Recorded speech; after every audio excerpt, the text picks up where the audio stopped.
Hi అండి. ఎలా ఉన్నారు? మేము బాగున్నాము. మీరు బాగున్నారా? ఈరోజు మా స్టైల్‌లో చికెన్ బిర్యానీ ఎలా చేయాలో చూపిస్తాను చూడండి. ఒక కడాయి తీసుకొనేసేసి అందులోని దాల్చిన చెక్క, స్టార్ పువ్వు, లవంగాలు, మరాఠీ మొగ్గ, అలాగే జాపత్రి, బిర్యానీ ఆకు,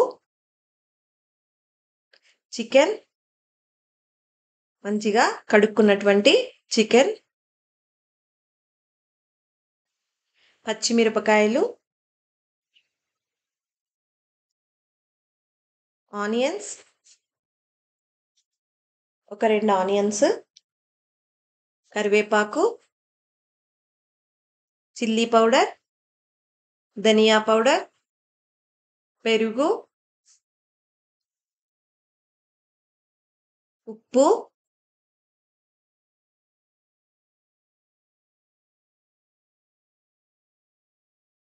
పుదీనా,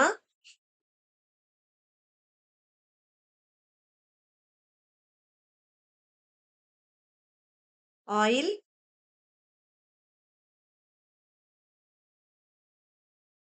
కొత్తిమీర,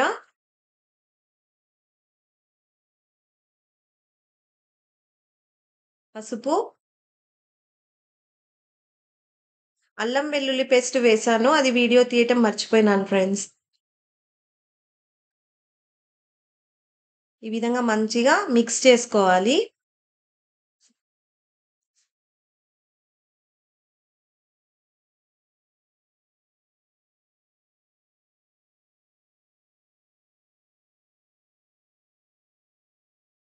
ఆ తర్వాత షాజీరా,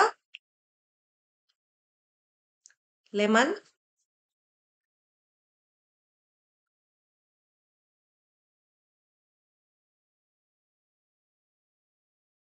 అంతా నీట్‌గా మిక్స్ చేసుకొని ఒక 1 అవరు పక్కన పెట్టాలి. ఆ తర్వాత స్టవ్ వెలిగించి మూత పెట్టి ఒక 10 మినిట్స్ ఉడికించుకోవాలి.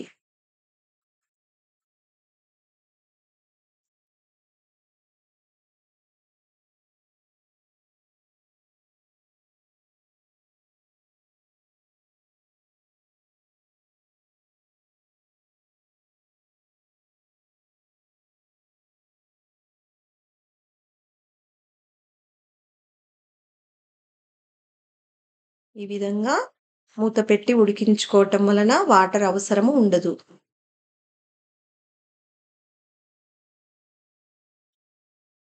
ఆ తర్వాత సన్నగా కట్ చేసుకున్నటువంటి ఒక 3 టమాటోస్‌ని మనము యాడ్ చేసుకోవాలి. ఇది చాలా క్విక్‌గా గూడా అయిపోతుంది. మనం అన్నీ కలిపి పెట్టుకొని ఉంచుకుంటే. తర్వాత మూత పెట్టి టమాటా కుక్ అయ్యే వరకు ఉడికించుకోవాలి. ఆలోగా మనము ముందుగానే రైస్ ఒక 2 కప్పులు మంచిగా వాష్ చేసుకొని నానబెట్టి పెట్టుకోవాలి. ఒక 1 అవర్ నానితే సరిపోతుంది.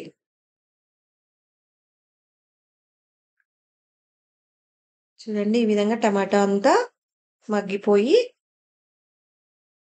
ఉండాలి. ఆ తర్వాత నానబెట్టుకున్నటువంటి బియ్యాన్ని మనము యాడ్ చేయాలి. వాటర్ లేకుండా. ఈ విధంగా బియ్యంని యాడ్ చేసుకొని అందులోకి 1కి 2 కప్పుల వాటర్‌ను వేసుకోవాలి.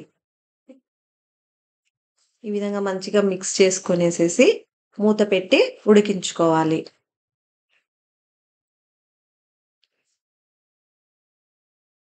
ఇది చాలా టేస్టీగా ఉంటుంది. ఒకసారి మీరు కూడా ట్రై చేయండి. ఈ విధంగా అయిన తర్వాత మనము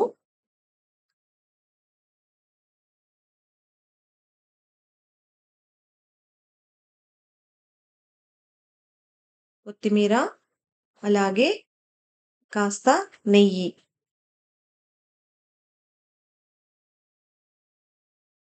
ఫైనల్‌గా కాస్త నెయ్యిని యాడ్ చేసుకోవాలి. ఆలోగా ఒక చపాతీ పాన్ పెట్టేసుకొనేసేసి దాన్ని ప్రీ హీట్ చేసుకొని దాని మీద మనము దీన్ని పెట్టుకోవాలి.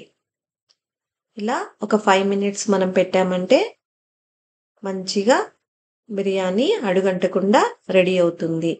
కాస్త నెయ్యిని మనము యాడ్ చేసుకుంటే చాలా చాలా టేస్టీగా ఉంటుంది. ఫ్రెండ్స్, మీరు నా ఛానల్‌ని కొంచెం సబ్స్క్రైబ్ చేయండి, లైక్ చేయండి, షేర్ చేయండి. బాయ్ అండి.